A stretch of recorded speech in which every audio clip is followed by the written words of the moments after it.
Bapak Ibu Saudara kasih Tuhan, Shalom. Apa kabar? Baik, puji Tuhan ya, Tuhan Yesus baik kepada kita semua, amin. Selama-lamanya kasih setia Tuhan tidak pernah beranjak dalam kehidupan kita. Bapak Ibu, di tahun 2025 saya juga menetapkan bahwa semua para pengkhotbah, baik internal maupun yang dari luar, saya berkata bahwa sampaikan firman Tuhan dengan tema yang sama, yaitu Christ Center atau Gospel Center, di mana semua harus mengacu kepada Kristus, kepada Yesus. Jadi kalau Bapak Ibu mendengar tentang khotbah di gereja kita, semua tentang Yesus, bukan tentang berkat dan berkat-berkat, tapi semua tentang Yesus. Itu ada mulai tahun 2025 sampai seterusnya Bapak Ibu. Dan saya berkata kepada teman-teman, saya agak kesulitan untuk mendapatkan pendeta tamu yang satu nuansa. Tapi akhirnya saya didukung oleh beberapa orang yang mau berkhotbah, yang mau satu hati untuk menyampaikan Injil kebenaran Tuhan. Jadi bukan berfokus pada hidup secara jasmani saja, tetapi juga kita mengutamakan Tuhan dalam kehidupan kita. Amin Bapak Ibu. Ya, karena berkat yang Allah berikan kepada manusia itu harusnya disikapi dengan baik dan benar. Tuhan itu Maha tahu. Dia tahu kalau tidak semua doa kita dijawab Bapak Ibu. Bayangkan kalau semua doa kita dijawab oleh Tuhan, diiyakan oleh Tuhan. Contoh, Tuhan saya minta pesawat. Tuhan bilang iya. Tak lama Tuhan saya minta kereta, Tuhan bilang iya. Tuhan saya minta kapal, terus Tuhan bilang apa Bapak Ibu? Iya. Terus malaikat tanya, diparkir di mana bos? Saya bersyukur tidak semua doa dijawab iya oleh Tuhan. Kenapa? Karena kalau semua doa kita dijawab iya, itu akan menjadi hal yang mungkin membahayakan bagi kita. Contoh, kalau anak kecil lagi mainan pisau dan tajam, Bapak Ibu biarkan kira-kira? Tidak, pinter anakku, setelah pisau dimainkan langsung tusuk ya. Gitu kira-kira Bapak Ibu, kan gak mungkin. Kadang apa yang kita minta, menurut kita baik, menurut kita benar, menurut kita itu hal yang bagus, tapi di sisinya Tuhan, itu membahayakan. Kamu berbahaya kalau kamu, boleh dibantu klik ya. Kalau kamu, aku iyakan doa-doa yang kamu minta. Nah, makanya Tuhan enggak semua doa kita diiyakan. Bapak Ibu Saudara kasih Tuhan. Karena manusia kalau sudah diberkati, kadang manusia itu lupa sama yang memberi berkat. Manusia hanya ingat sama pemberiannya, dan lupa sama sang pemberi. Sikap manusia ini cenderung melihat berkatnya dan bukan pada siapa yang memberi. Keinginan dan kebutuhan kita tuh bercampur menjadi satu dan sulit untuk dibedakan. Makanya yang kita doakan, kebanyakan yang kita inginkan. Betul nggak Bapak Ibu? Coba telaah sama-sama. Kebanyakan yang kita doakan adalah yang kita inginkan, bukan yang kita butuhkan. Kalau saya tiap malam sama istri, cara doa kami, yang pertama adalah kami selalu minta ampun sama Tuhan. Selalu kata-kata pertama kami, setelah bersyukur, kami langsung minta ampun sama Tuhan. Atas semua hal yang kami lakukan sepanjang hari yang tidak berkenan di hadapan Tuhan. Tatanan doa yang kedua, baru kami mendoakan orang-orang yang kami kasihi. Cuma mendoakan yang kami kasih, kami bersyukur untuk mereka, untuk Bapak Ibu kami bersyukur. Doa yang ketiga, baru kami minta izin sama Tuhan. Jika diperkenan, kami memiliki kerinduan yang seperti ini. Sudah, kalau Tuhan gak berkenan, ya semua terserah Tuhan. Kami jarang dari dulu minta sesuatu kepada Tuhan. Karena saya berpikir apa yang saya minta, kadang itu bukan kebutuhan tetapi itu sebuah keinginan. Tapi kalau memang sangat butuh, saya ngomong langsung, Tuhan, saya butuh. Tanpa intro, saya langsung ngomong, Tuhan, saya butuh. Karena di setiap tatanan doa kami berdua tiap hari, kami jarang minta ke Tuhan. Kami cuma minta ampun atas segala kesalahan dan bersyukur atas keberadaan Bapak Ibu dan keberadaan kita semua. Dan kami cuma terus menyatakan kehendak Tuhan terjadi atas diri kami berdua. Saya melihatnya gini, kalau semua yang kita minta diiyakan itu bisa bermasalah Bapak Ibu. Kenapa? Karena bagi saya manusia ini butuh diajar hatinya dan kehidupannya untuk lebih merendahkan diri pada Tuhan.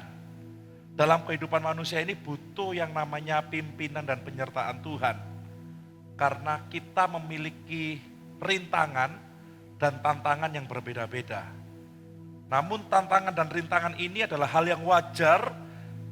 Saya katakan, rintangan dan tantangan ini adalah hal yang wajar yang mana semua orang di dunia ini mengalami. Semua orang punya masalah, betul Bapak Ibu? Jangan kita menormalisasi berkata, kamu tuh harus ngerti aku. Aku tuh punya masalah. Kamu enggak tahu tak, kamu harus tolong aku. Tuhan, kenapa engkau enggak jawab doaku? Aku ini sedang memiliki masalah yang tidak kunjung habis, enggak kunjung berhenti. Saya mau katakan, bukan cuma kita yang memiliki masalah, namun semua orang di dunia. Namun apapun yang menjadi kendala kita, kita harus sanggup menghadapi. Karena Tuhan tidak pernah membiarkan kita dicobai melebihi batas kekuatan kita. Amin. Kita baca sama-sama Bapak Ibu. Agak bermasalah ya. Boleh dibantu klik? Kebanyakan. 1, 2, 3. Pencobaan-pencobaan yang kamu alami ialah pencobaan-pencobaan biasa yang tidak melebihi kekuatan manusia. Sebab Allah setia dan karena itu Ia tidak akan membiarkan kamu dicobai melampaui kekuatanmu. Pada waktu kamu dicobai, Ia akan memberikan kepadamu jalan keluar sehingga kamu dapat menanggungnya. Pencobaan biasa adalah pencobaan yang wajar atau umum. Pencobaan biasa adalah bukan hal yang luar biasa atau bukan hal yang unik atau bukan hal yang baru. Jadi pencobaan yang Bapak Ibu alami, pencobaan yang sedang saya alami, peristiwa-peristiwa, situasi, kondisi yang sedang terjadi sama kita, itu semuanya adalah hal yang wajar, sama-sama katakan hal yang wajar. Adalah hal yang umum, sama-sama katakan hal yang umum. Pak, tapi kan saya di kantor, saya di kerjaan saya di masyarakat, saya di lingkungan keluarga besar, saya ditolak, saya dihina, saya dikucilkan, saya terus dibully dan lain sebagainya. Saya mau katakan seperti firman Tuhan, itu adalah hal yang wajar. Sebelum Anda, orang-orang sebelumnya yang menerima Tuhan, yang hidup benar dalam Tuhan, yang memegang kebenaran firman Tuhan, mereka juga mendapatkan perlakuan yang sama. Makanya kita harus sering-sering dengar kesaksian orang yang mana mereka dikuatkan dalam imannya. Karena ada banyak orang yang ikut Yesus, salah satu contohnya, mereka banyak yang sedang diburu untuk dibunuh. Ada orang yang juga sudah ikut Yesus, berjalan dalam kebenaran, dipecat dari kantornya dan dari perusahaannya karena terlalu jujur. Ada banyak hal yang sedang dialami oleh anak-anak Tuhan, yang sebenarnya itu adalah hal yang wajar, adalah hal yang umum terjadi. Pencobaan ini ada 3, saya ambilnya Bapak Ibu. Yang pertama ujian, sama-sama katakan ujian. Ujian itu sesuatu, situasi atau keadaan yang menguji iman, menguji kesetiaan atau karakter seseorang. Allah kadang memakai hal ini untuk melihat iman umatnya, bagaimana pertumbuhan daripada iman umatnya tersebut. Contohnya di Kejadian 2 ayat 1, Abraham diuji oleh Tuhan untuk mempersembahkan Ishak. Jadi ujian ini disengaja oleh Tuhan bukan supaya menghancurkan Abraham, tapi memakai hal tersebut supaya melihat bahwa iman Abraham sesuai dengan kehendak Tuhan enggak. Yang kedua adalah godaan, sama-sama katakan godaan. Daya tarik untuk melakukan dosa yang datang dari dunia, daging atau iblis. Saya ambilnya di Matius saat Yesus dicobai oleh setan atau iblis Bapak Ibu. Nah ini yang kita harus tahu sama-sama. Godaan ini biasanya membuat manusia jatuh dalam dosa. Karena godaan ini datangnya dari dunia, berawal dari daging kita, atau dari sang yang jahat. Iblis, si jahat iblis Bapak Ibu. Jadi banyak orang yang kesulitan untuk membedakan.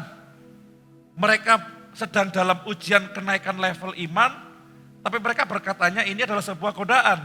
Atau mereka sedang dalam godaan, tapi mereka ngomongnya ini sebuah ujian. Kalau godaan itu cenderungnya untuk menarik engkau ke bawah, menjatuhkan engkau, dan memberantakan hidupmu secara keseluruhan.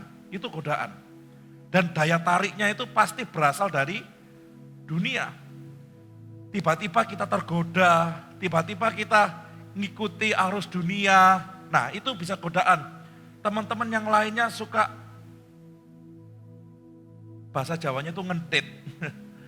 Bahasa besarnya itu korupsi. Suka nyolong kecil-kecilan waktu, nyolong ya keuangan di perusahaan dan lain-lain. Itu godaan Bapak Ibu. Jangan ngomong itu ujian, itu godaan. Di mana itu akan mendatangkan hal yang tidak baik kepada diri kita. Dan yang ketiga, pencobaan biasa juga saya ambil dari kata yaitu kesulitan. Sebuah penderitaan yang sedang dialami dan itu berguna untuk menguji ketahanan seseorang. Saat kita mengalami yang namanya kesulitan, kita diharapkan bertahan di dalam iman. Yang setuju katakan amin. Jadi pencobaan adalah ujian untuk mendewasakan iman. Ambil yang awal aja Bapak Ibu. Tapi jangan lupa iblis selalu datang bukan menguji, tetapi dia menggoda kita supaya kita jatuh dalam dosa dan segala keinginannya. Lihat di sini dikatakan lagi, pencobaan yang kamu alami ialah pencobaan biasa yang tidak melebihi kekuatan manusia. Nah, setiap manusia ini kan memiliki masalah. Namun bagaimana masing-masing dari kita menyikapi masalah tersebut. Hari ini kita akan lihat masalah apa yang ada dalam pencobaan yang terjadi pada jemaat di Korintus. Jadi ini kan ayat kepada jemaat di Korintus. Jemaat di Juventus belum dikasih Bapak Ibu. Masih nyampe Korintus saja dulu ini ya. Jadi Paulus menegaskan, kamu ini tahu enggak kalau pencobaan-pencobaan yang kamu alami, hai jemaat di Korintus, semua cobaan itu tidak melebihi kekuatan manusia. Karena Allah setia dan dia tidak akan membiarkan kamu dicobai, melampaui kekuatanmu dan kamu pasti menanggungnya. Namun jemaat di Korintus ini bukan hanya dicobai atau diuji dalam arti meningkatkan iman, ternyata jemaat di Korintus ini tergoda dengan situasi kondisi yang ada di sana. Karena kota Korintus adalah kota yang homogen, yang bagus ya Bapak Ibu ya. Heterogen. Begitu banyak pelancong, turis dan lain-lain dan berbagai macam gaya hidup. Mereka sudah bercampur di sana. Salah satunya adalah orang di Korintus, mereka melihat ada yang namanya Dewi Aphrodite.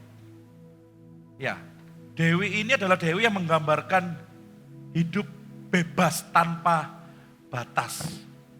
Bayangin Bapak Ibu, ini hidup yang penuh dengan amoralitas. Dewi yang disejajarkan dengan mewajarkan kehidupan yang tidak wajar, salah satunya adalah hidup dalam perzinahan. Ya, saya dulu pernah tinggal di Jakarta. Jakarta menurut saya jauh lebih bebas daripada Surabaya. Padahal Surabaya itu sudah sangat bebas. Jakarta lebih bebas lagi Bapak Ibu. Tahunya kenapa? Pada saat saya di sana, pada saat saya sama-sama teman band, kami tidak pernah lepas dari yang namanya miras. Bukan miras oplosan, miras yang punya barcode, yang punya apa itu ya, stempel itu loh Bapak Ibu, itu mahal sekali itu. Terus gak pernah lepas teman-teman itu selalu ada yang namanya narkoba. Jadi bebas sekali, bebas sekali. Kalau di Surabaya, kalau di sekitar kita itu kan kalau kos-kosan itu jarang yang campur. Kalau cewek ya cewek, kalau cowok ya cowok atau rumah tangga. Kalau Jakarta mah nggak ada semuanya gitu. Sepanjang saya di sana, wah luar biasa. Jadi hidup secara amoral, hidup dengan tidak wajar adalah hidup yang sudah ada di jemaat Korintus. Nah jemaat Korintus ini melihatnya salah satu sisinya gini, ya, aku mau hidup benar, tetapi kiri kananku ini hidupnya tidak benar. Aku diajar untuk belajar percaya kepada Tuhan dan hidup dalam firman Tuhan, tetapi sekelilingku ini hidupnya enggak benar. Mereka hidup bebas tanpa batas, mereka melegalkan apa yang seharusnya tidak dilakukan, dan mereka hidup dalam perzinahan. Saya masih ingat Bapak Ibu, saat saya kuliah, saya punya teman kuliah dan teman band di salah satu universitas Kristen di Surabaya. Saya kan universitas Katolik. Saya main ke kosnya dia, kami ngeband sama-sama. Tiba-tiba ada yang ngetok pintu kamar. Waktu itu kayak apartemen memang. Saya ngeband sama teman saya, 3 orang, 4 orang kalau nggak salah cowok-cowok. Tok tok tok tok. Kaget loh, ada tamu tak? Kamu terima tamu? Enggak. Itu cewekku. Wih, kok boleh? Iya kok dia tidur di sini. Sudah setahun tidur sama aku. Bayangin, saya gak karu-karuan otak saya. Saya sama teman saya, wis biasa bro, bilang gitu. Hah? Kamu kuliah di Universitas Kristen dan kamu salah satu pemain musik di salah satu gereja, tapi kamu hidup dengan bebas. Saya mikir luar biasa. Ini hal yang tidak baik. Hal yang menggambarkan sebuah moral yang sudah tidak karu-karuan. Nah satu sisi ternyata Paulus mengerti bahwa jemaat di Korintus itu hidupnya sedang dalam transisi seperti itu. Mereka menerima Kristus dan mereka mulai belajar untuk hidup benar. Tapi di sisi yang lain moralitas yang ada di sekitar mereka sudah tidak sesuai dengan apa yang terjadi dalam kebenaran firman Tuhan. Ada beberapa dari mereka yang mulai kembali lagi hidup nggak bermoral. Mereka yang awalnya sudah diintaskan dari dosa mereka dan keterikatan mereka, ada kemungkinan mereka kembali lagi hidup secara tidak benar kepada Tuhan. Karena mereka berkata, terlalu besar cobaan ini, terlalu kuat ikatan ini untuk saya lepaskan. Dia tahu itu dosa, namun dia nggak bisa menghindari. Sama kayak teman saya dulu, saya berkata sama dia harus nikah lebih cepat daripada teman-teman yang lain. Saya tanya, kamu itu pemain musik gereja, kok bisa seperti itu? Dia bilang, enak sih bro. Tapi aku tahu itu dosa, tapi enak. Hidup sudah nggak benar, dilegalkan sebagai sesuatu hal yang wajar. Dan mereka berkata, kayaknya nggak bisa deh kita lepas dari ini. Kayaknya mustahil kita bisa lepas dan hidup kudus sesuai dengan apa yang Tuhan mau. Dan Paulus berkata, pencobaan yang kamu alami nggak akan melebihi kekuatanmu. Kamu pasti bisa menahan semuanya itu.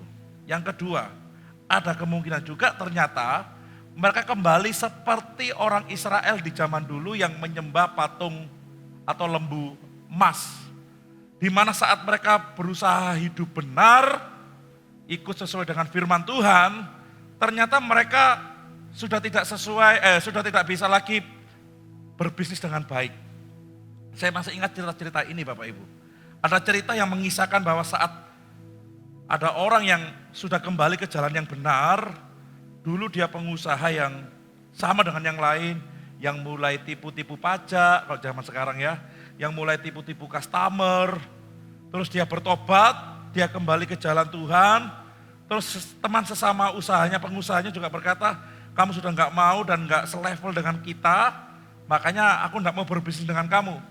Karena orang yang tadinya hidup nggak benar, sekarang hidup benar, mereka mulai melaporkan pajak kalau zaman sekarang dengan baik dan benar, mereka bekerja dengan baik dan benar. Namun akhirnya masalahnya terjadi apa? Orang yang hidup dalam kebenaran ini mulai merasakan hal yang tidak baik. Kok berkurang ya omsetku, kok berkurang ya usahaku, kok ditutup ya, orang lain sudah gak mau kerjasama lagi sama aku, karena aku sudah gak mau lagi melakukan hal yang tidak benar.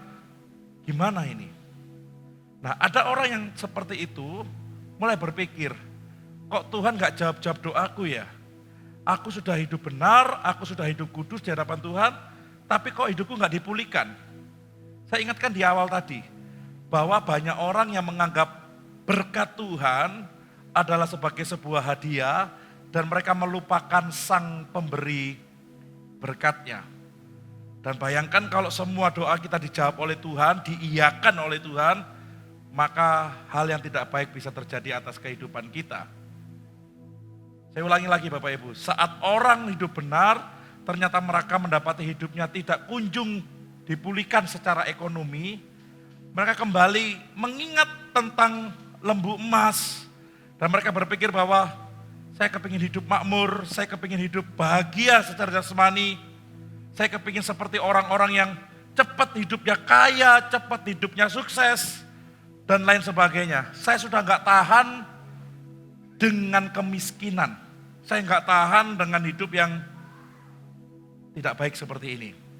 Saya mau katakan Bapak Ibu, ada banyak orang Kristen yang datang ke gereja, ternyata mereka bukan datang untuk mencari Yesus, tetapi mereka datang untuk mencari berkat Yesus. Dan orang-orang yang, lihat ya, saya mau tantang pada Bapak Ibu, orang yang hanya mencari berkatnya, orang yang hanya fokus kepada berkat Tuhan, kalau dia kena masalah, gampang mutung. Pasti. Kenapa? Karena dia hanya berpikir bahwa berkat itu hadiah, berkat itu adalah sebuah pemberian, dan gak mau tahu sang pemberi berkat. Banyak orang yang akhir-akhir ini tuh gampang melepaskan iman, dan gampang tidak ke gereja, gampang tidak bersekutu, karena mereka hanya fokus kepada berkat. Kalau mereka memiliki masalah, mereka keluar dari imannya. Atau bahkan mereka keluar dari gereja untuk mencari berkat yang lebih besar di gereja yang lain. Kenapa? Karena mereka berpikir bahwa berkat ini adalah sebuah imbalan di mana aku sudah melakukan hal yang benar menurut dia, padahal itu hal yang berbeda daripada Tuhan. Saya katakan lagi di awal Bapak Ibu, bahwa pencobaan yang kita alami, apa yang terjadi pada kita sekarang, mungkin kita mengalami hal yang susah, bukanlah itu sebuah hukuman daripada Tuhan, tetapi itu sebuah didikan untuk diri kita, supaya kita merendahkan hati kepada Tuhan. Kita nggak akan lepas dari yang namanya permasalahan dalam hidup ini, sampai kita mati. Selama kita bernafas, kita akan terus memiliki yang namanya masalah. Tapi ingat janji Tuhan, kalau kamu memiliki masalah, ingatlah firman Tuhan hari ini. Semua masalah yang kamu alami tidak pernah melebihi kekuatanmu. Karena Allah itu setia dan tidak pernah membiarkan kamu dicobai melampaui kekuatan kita. Jadi kalau Bapak Ibu sudah memiliki masalah, percayalah satu hal, janjinya itu ya dan amin. Bahwa semua masalah kita pasti selesai. Dan tidak pernah melebihi batas kekuatan kita. Pak, saya nangis setiap malam di rumah. Saya loh Pak disuruh bikin ini, bikin itu. Suruh nipu ini, nipu itu. Tapi saya ingat firman Tuhan. Saya harus hidup benar. Tapi ujung-ujungnya ya saya yang babak belur sendiri Pak. Saya nangis Pak. Percayalah sama Tuhan. Ayat ini berkata bahwa kekuatanmu itu lebih besar daripada ujian yang sedang kita alami. Kita merasa, aduh Tuhan rasanya kayak enggak kuat. Enggak, masih kuat. Kitanya kadang males. Kitanya kadang, sorry ya saya katakan, manja. Jadi masalah yang terjadi pada kita adalah masalah yang biasa. Yang setuju katakan amin. Biasa dari mana Pak? Biasa. Kalau firman Tuhan ngomong biasa, pasti akan biasa. Tapi kita yang bilang, Pak kayaknya saya tidak kuat. Kalau tadi pagi saya katakan ada banyak orang yang bunuh diri. Kenapa? Karena dia memakai kekuatan secara pribadi. Ada orang yang mengakhiri hidupnya karena dia berkata semuanya berantakan, aku tidak tahu apa yang terjadi, lebih baik aku akhiri hidup. Jalanilah hidup ini bukan dengan kekuatan kita, tapi jalanilah hidup ini dengan kekuatan berdasarkan iman kepada Tuhan. Karena kekuatan kita berasal dari Tuhan dan cobaan-cobaan yang sedang kita alami tidak pernah melebihi kekuatan kita. Amin Bapak Ibu Saudara kasih Tuhan. Jadi saya mau ingatkan kembali bahwa saat firman Tuhan diberitakan kembali, apa yang sedang engkau alami, apa yang Bapak Ibu alami yang rasanya sulit sekali, percayalah kepada Tuhan bahwa semua akan baik-baik saja. Pemain musik bisa masuk. Dan ayat terakhir ini dikatakan seperti ini. Dia akan memberikan kepadamu jalan keluar sehingga kamu dapat menanggungnya. Kata memberikan jalan keluar adalah yang pertama kemampuan untuk bertahan. Sama-sama katakan kemampuan untuk bertahan. Saat Bapak, Ibu, Saudara dan saya sedang mengalami masalah, Anda dan saya pasti bisa bertahan. Karena Tuhan memberikan kemampuan untuk itu. Karena itu firman-Nya. Ia akan memberikan kepadamu jalan keluar. Itu firman Tuhan. Itu janji Tuhan. Pasti ya dan amin. Masalah boleh datang, tapi kekuatan untuk bertahan diberikan kepada orang yang mengasihi Tuhan. Yang kedua adalah kekuatan rohani. Sama-sama katakan kekuatan rohani. Kekuatan yang Bapak Ibu dengar selama beribadah, mulai pujian sampai khotbah. Jadi kekuatan rohani ini bukan hanya di khotbah, tetapi juga di pujian. Yang setuju katakan amin. Makanya kalau saat Bapak Ibu memuji Tuhan, itu sebenarnya Bapak Ibu sedang sedang mengutarakan, sedang mengklaim janji-janji Tuhan dan firman Tuhan. Contohnya lagu terakhir apa ya? Lagu terakhir ya. Refnya gimana? Yesus penolongku, betul ya?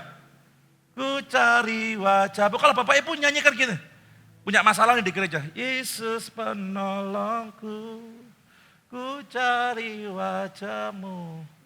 Artinya Bapak Ibu sedang tidak percaya kepada Tuhan. Makanya pujian dan khotbah itu jadi satu. Kenapa? Karena pujian mengandung penyembahan kepada Tuhan. Karena di dalam pujian ada firman Tuhan. Amin. Saat kita berkata, Yesus penolongku, ku cari wajahmu.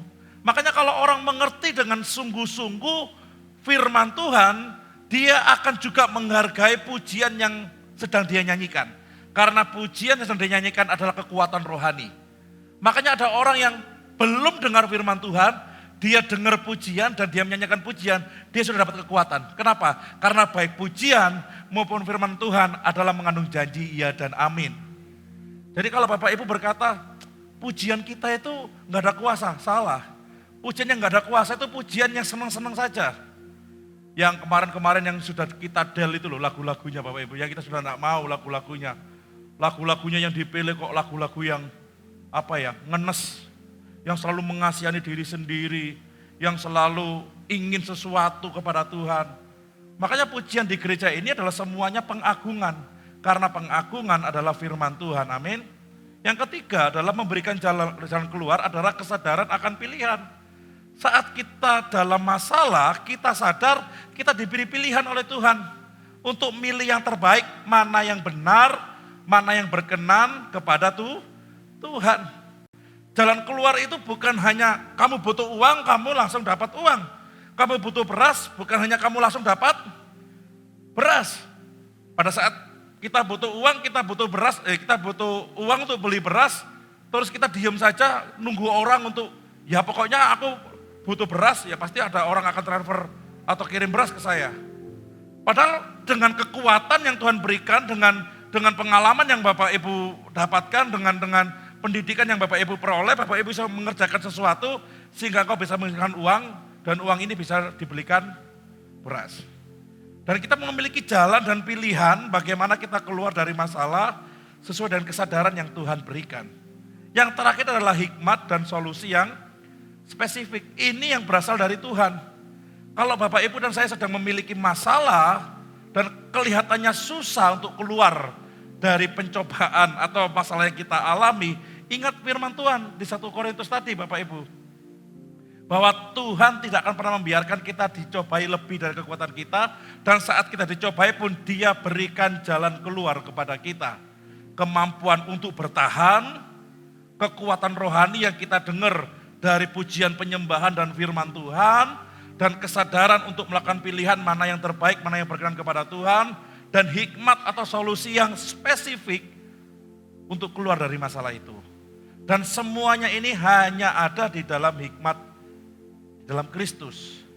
Tuhan itu berjanji. Jadi seluruh Alkitab, seluruh firman Tuhan ini adalah berisi tentang janji Tuhan. Yang setuju katakan amin. Dan janji itu sudah digenapi. Firman Tuhan janji di ayat yang lain digenapi. Terus seperti itu Bapak Ibu. Jadi kalau kita berkata firman Tuhan ini ngambang, salah. Lagu-lagunya kayaknya lagu yang kurang menusuk hati saya, salah. Karena ada banyak orang Kristen yang cari gereja, mereka yang inginnya penyembahan atau persembahan penyembahan yang model menyenangkan diri. Sekarang saya khawatir Bapak Ibu, khawatir. Tapi puji Tuhan gereja ini sudah enggak. Gereja dijadikan entertain.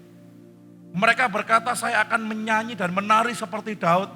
Tapi ujung-ujungnya kosro. Tahu kosro ya Bapak Ibu ya? Enggak beraturan. Mereka malah joget yang enggak beraturan. Malah lagu yang seharusnya dimanai dengan iman, mereka buat dangdutan, saya nggak masalah dengan dangdutnya. Mereka buat goyang-goyang sehingga mereka nggak menghargai pujian yang berdasarkan iman dan firman tadi. Makanya di gereja ini semua terfokus kepada pengagungan kepada Tuhan. Supaya Bapak Ibu saat memiliki masalah, tidak memiliki masalah datang ke gereja, Bapak Ibu memiliki sikap dan hati yang benar untuk mengagungkan Tuhan. Meskipun kita dalam situasi dan kondisi yang tidak baik pun, saat engkau menghadap hadirat Tuhan, Tuhan berkata, Dia berikan jalan keluar kepada kita. Dan Dia berikan kekuatan kepada kita untuk kita menghadapi setiap ujian dan cobaan yang sedang kita alami. Amin Bapak Ibu. Jadi jangan khawatir. Walau Bapak Ibu merasa akhir-akhir ini berat, percayalah pada Tuhan dengan segenap hatimu, bahwa Tuhan tidak pernah meninggalkan engkau. Amin. Mari kita bangkit berdiri dan saya berharap firman Tuhan ini memberkati Bapak Ibu Saudara kasih Tuhan.